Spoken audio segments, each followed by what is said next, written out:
Hello friends and welcome to my channel. থাম্বনেলটা দেখে নিশ্চয়ই আপনারা বুঝতে পেরেছেন যে আজ আমার টপিক কি হতে চলেছে।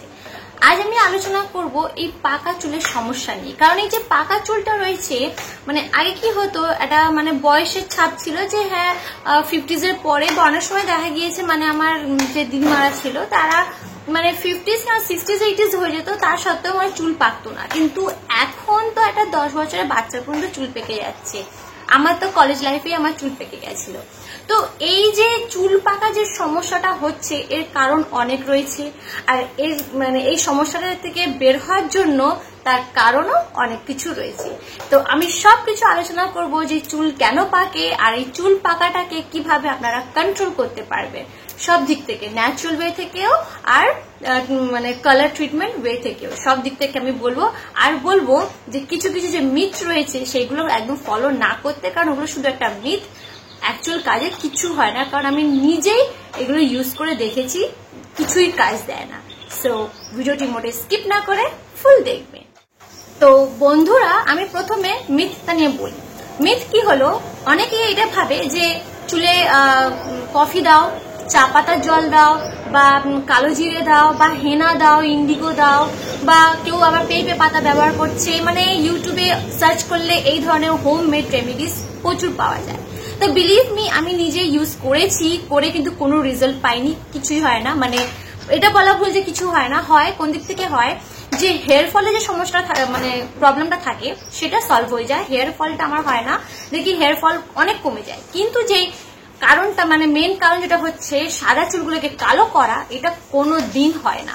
আমি অনেক কিছু ওয়ে ইউজ করেছি, ইভেন কি আমি তার উপর ভিডিও বানিয়েছি, বলেছি যেগুলো সব একটা মিথ, এগুলো কিচ্ছু কাজ দেয় না। চুল যেমন সাদা তেমন সাদাই থেকে যায়। তাহলে এই যে সাদা চুলটাকে কালো কিভাবে করবেন? কালো করতে গেলে আপনার কেমিক্যাল ট্রিটমেন্ট করতেই হবে, তাছাড়া মানে হেয়ার ডাই যেটাকে বলা হয়। তো হেয়ার ডাইয়ের মধ্যে আমি ভ্যাসমল ইউজ করেছি, সুপার ভ্যাসমল কেশ কালা। তো এই যে সুপার ভ্যাসমল কেশ কালাও কি হয়, মানে সুপার ভ্যাসমল কেশ কালা ইউজ করলে কি হয় যে স্ক্যাল্প গুলোকে কালো করে দেয়, যার ফলে মনে হয় যে যেটা সাদা চুলটা মনে হয় ঢেকে গেছে মানে কালো ব্যাকগ্রাউন্ডের জন্য। কিন্তু সুপার ভ্যাসমল কেশ কালাটা কিন্তু আমি দেখেছি চুল তেমন গ্রে কভারেজ প্রপারলি দেয় না। আচ্ছা, এরপরে আসে কালার ট্রিটমেন্ট, মানে অন্যান্য যে কেমিক্যাল হেয়ার ডাই গুলো। এর মধ্যে অনেকগুলো ভ্যারাইটিস রয়েছে, যেমন আপনার রয়েছে permanent hair colour, semi permanent hair colour, তারপরে রুট টাচ আপ, অনেক রকম ভ্যারাইটিস রয়েছে, প্রচুর রয়েছে। তো এই যে যতগুলো এত রকম যে ভ্যারাইটিস রয়েছে, যত রকম ব্র্যান্ড রয়েছে, লরিয়াল, প্যারিস হোক কিংবা আপনার গার্নিয়ার হোক, গোদরেজ হোক, যত কিছু যত নামি নামি কোম্পানি রয়েছে, যত কিছু রয়েছে, এগুলো কি হয়, এগুলোটা কেমিক্যালটা, ঠিক আছে। তো এদের যে ইনগ্রিডিয়েন্টস গুলো থাকে সেভাবে প্রপারলি মানে সেভাবে উল্লেখ করা থাকে না, কিংবা এগুলো ইউজ করলে কি হয় মানে লং টাইম ইউজ করার পরে দেখা যায় চুলে একটা সাইড এফেক্ট দিতে পারে, চুল আরো রুক্ষ সূক্ষ্ম হতে পারে, মানে হেয়ার কন্ডিশনটা আরো খারাপ হয়ে যায়। তো তাহলে কি করবে? তাহলে আমি যেটা আমি নিজে ইয়ে করলাম, নিজে ইউজ করলাম, পার্সোনালি ইউজ করার পরে যেটা আমি নিজে ফিল করলাম, দেখলাম যে দুটো ব্র্যান্ড রয়েছে, একটা হচ্ছে আপনার খাদি আর একটা হচ্ছে বায়োটিক। তো এই যে দুটো ব্র্যান্ড রয়েছে, এই দুটো ব্র্যান্ডের প্রোডাক্টগুলো আপনারা ব্যবহার করতে পারেন। আমি বায়োটিকটা ব্যবহার করেছি, খাদিটা এখনো ব্যবহার করিনি। তো বায়োটিকটা অ্যাপ্লাই করে হ্যাঁ আমি দেখলাম যে হ্যাঁ রেজাল্টটা ভালো দিয়েছে।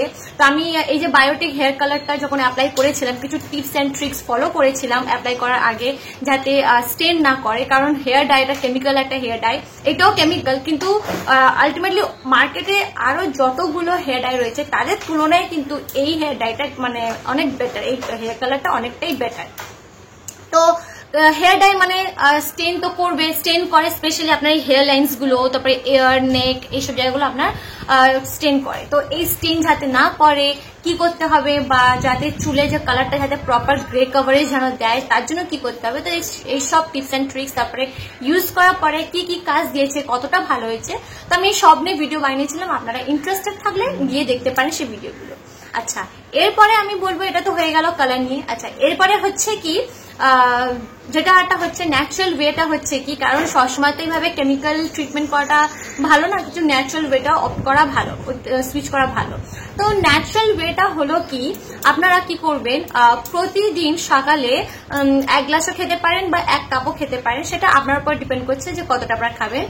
ত্রিফলা পাউডারের জল করবেন, মানে জলটা গরম করে 1 গ্লাস হোক বা 1 কাপ, যদি 1 কাপ থাকে তাহলে হাফ চামচ নেবেন, আর যদি 1 গ্লাস হয় তাহলে 1 চামচ নেবেন। কিন্তু হ্যাঁ, একদম ভরে ভরে একদম চুর করে নেবেন না, এভারেজ রাখবেন, কারণ বেশি খাওয়া কিন্তু ভালো না। তো এটা একটা জলটা বানালেন, খালি পেটে সকালে খাবেন, 2 ঘন্টা ধরে কিছু খাবেন না, তারপরে 2 ঘন্টার পরে কিছু খেলেন। আর প্রতিদিন রাতে শোয়ার আগে এই যে আমলার ফল পাওয়া যায়, আমলার ফলটা কিনে এই জুসটা বানিয়ে নেবেন। জুসটা বানানোর পরে প্রতিদিন রাতেবেলা করে যে স্ক্যাল্পগুলো হয়, স্ক্যাল্পে ভালোভাবে ম্যাসাজ করে প্রতিদিন শুয়ে সকালবেলা ধুয়ে ফেলবে। তো এইভাবে টানা 40 দিন আপনারা এই জিনিসটাকে ফলো করবেন, মানে এটা আমলা জুসটা অ্যাপ্লাই করবেন, আর ত্রিফলার জলটা প্রতিদিন সকালে খাবেন। 2 ঘন্টা মানে না খেয়ে, মানে কিছু খাবে না, ত্রিফলার জল খাওয়ার পরে 2 ঘন্টা আর কিছু খাবে না, যা খাওয়া হবে 2 ঘন্টার পরে খাবেন। তো এইভাবে টানা 40 দিন আপনারা ফলো করে রেজাল্ট আপনারা নিজেরাই আমাকে কমেন্ট বক্সে কমেন্ট করে জানাবেন যে রেজাল্ট আপনারা কেমন দেখতে পাচ্ছেন আগের তুলনায়। আপনার হেয়ার কন্ডিশন, হেয়ার টেক্সচার বা এই যে গ্রে প্রবলেম হয়, মানে অনেক সময় কি হয় যে নতুন চুলটা হয় সেটাও কিন্তু সাদা বেরোয়, যেটা আমার সাথে হয়। মানে বড় চুল তো সাদা আছে, ইভেন কি যে বেবি হেয়ার্স গুলো বেরোচ্ছে সেগুলোও কিন্তু সাদা সাদা বেরোচ্ছে।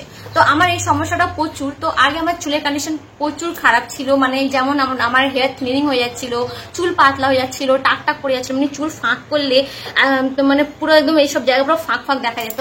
তো আমি কিছু টিপস অ্যান্ড ট্রিক্স ফলো করি, আমার নিজের লাইফস্টাইলটাকে আমি চেঞ্জ করেছি। তো তার ফলে কি হয়েছে, আমার চুলের কন্ডিশনটা আগের তুলনায় মাচ বেটার, 10 টাইমস বেটার হয়ে গেছে। তো এখনো পর্যন্ত আমি আমার চুলে কিন্তু অয়েলিং করেছি। তো এই যে আমি আমার পার্সোনাল লাইফটা, মানে আমি আমার চুলে আমি কি লাগাই বা আমি কি মানে চুলে লাগানোর ফলে আমার চুলের হেয়ার কন্ডিশনটা যাতে ভালো থাকে, তারপরে ফেসে আমি কি লাগাই যাতে আমার ফেস স্কিন টেক্সচার ভালো থাকে। আমার দেখছেন আমি কিন্তু কোনো রকম ক্রিম মানে মেকআপ নেই আমার মুখে, পুরো একদম সিম্পল জাস্ট মুখ ধুয়ে আমি বসে রয়েছি, কোনো রকম মেকআপ নেই, দেখুন। আর দেখছি কোনো রকম মেকআপ নেই, এটা একটু সিঁদুরের শুধু দাগ, নাহলে কোনো রকম মেকআপ নেই আমার, উইথাউট মেকআপ, শুধু মুখ ধোয়া।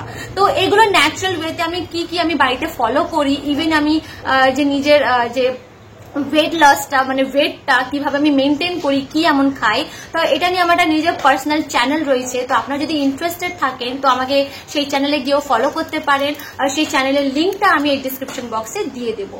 তো এইভাবে যদি আপনারা আরো ইন্টারেস্টিং ভিডিও দেখতে চান তাহলে প্লিজ আমার সাথে জুড়ে থাকবেন, আর আপনার সাথে দেখা হবে নেক্সট ভিডিওতে। So thank you for watching my video. Bye bye friends.